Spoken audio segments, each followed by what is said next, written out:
जरांग्यानं 28 सभा घेतल्या वैजापूर संभाजीनगरची जी हद्द आहे तिथून, तरी त्यांच्याकडून काहीच वाकडं नाही झालं. साहेब जबरदस्त मतांनी निवडून आले. आता त्याचा बाप जरी आलं ना तरी आपलं कोणाकडून काही वाकडं होत नाही. साहेब सांगतील ते शिट. साहेबांना माहिती साहेबच बाप आहे, दुसरा कोणीच बाप होऊ शकत नाही. नाशिक जिल्हा सुद्धा दुसरा बाप होणार नाही. साहेब एकमेवच बाप आहे. विरोध करून द्या ना, भुजबळ साहेबांना विरोध करणारे लय पकाटे फार मंत्र कुठून असतील नसतील तरी साहेब कोणाला घाबरत नाही. मंत्रालय साहेब पुढून कटलट कापत आणि समोरच्याला 600 मतदान पडलं. साहेब एक मतदान त्या गावात पाटलाचंच गाव पुरं टोटल पाटलाच गाव एक मताला साहेब पुढे निघेल. भुजबळ साहेबांना यांनी इलेक्शनच्या टायमाला जातीवादावरून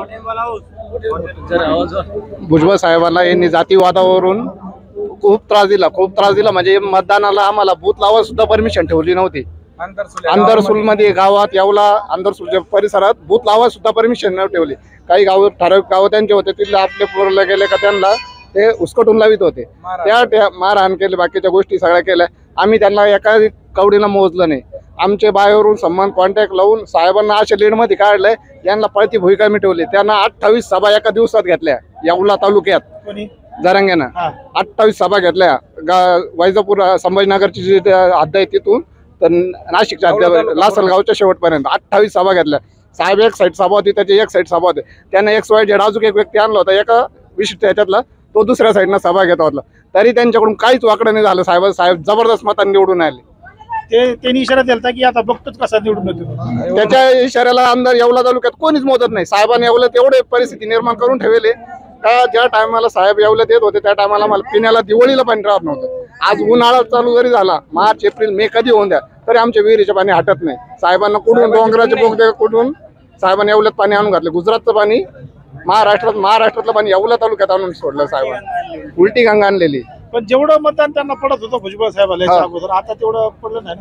आता पाहिलं नाही त्याच्यामुळे ते फक्त जातीवाद झालं. 1,08,000 समोरच्याला मतदान झालं समोरच्या व्यक्तीला आणि साहेबांना झालं 1,39,000. 25,000 ते 26,000 मतांनी साहेब आले. आमचा आकडा होता 35,000 ते 36,000 ना 10,000 मतदान कमी झालं आणि त्यांचं मतदान येवला तालुक्यात 1,18,000 होते. त्याच्यातलं त्यांचे 10,000 मतदान झाले नाही. 1,08,000 टोटल वन वे मतदान केलं त्यांनी. पण इतर आपला ओबीसी समाज त्यांनी टोटल वन वे दाखवला आणि साहेबाला जास्त मतांनी निवडून आणलं. आता काय परिस्थिती नाही. आता त्याचा बाप जरी आलं ना तरी यावलं कोणाकडून काही वाकडं होत नाही. साहेब सांगतील ते शिट. आणि जे साहेबाचे फोटो फाडायला पळत होते रात्रंदिवस फोटो तुटीत होते ते साहेबा माग आज पाय पडत पळू राहिले. साहेब आम्हाला तिकीट द्या, साहेब आम्हाला घंट्याला तिकीट द्यायला काहीच भेटत नाही. आता कशामुळे झालं बरे साहेबांना माहिती साहेबच बाप आहे, दुसरा कोणीच बाप होऊ शकत नाही. नाशिक जिल्हा सुद्धा दुसरा बाप होणार नाही. साहेब एकमेवच बाप आहे. नाशिक जिल्हा साहेब एकमेव बाप आहे. हम तुम्हारे साथ है. या पद्धतीनं भुजबळ इथे बीड मध्ये यायचं म्हणत होते, त्याला विरोध केला जात होता. विरोध करून द्या ना. भुजबळ साहेबांना विरोध करणारे लय पकाटे फार मंत्र कुठून असतील नसतील ते तरी साहेब कोणाला घाबरत नाही. मंत्रालय साहेब पुढून लटलट कापत हे निश्चित आहे.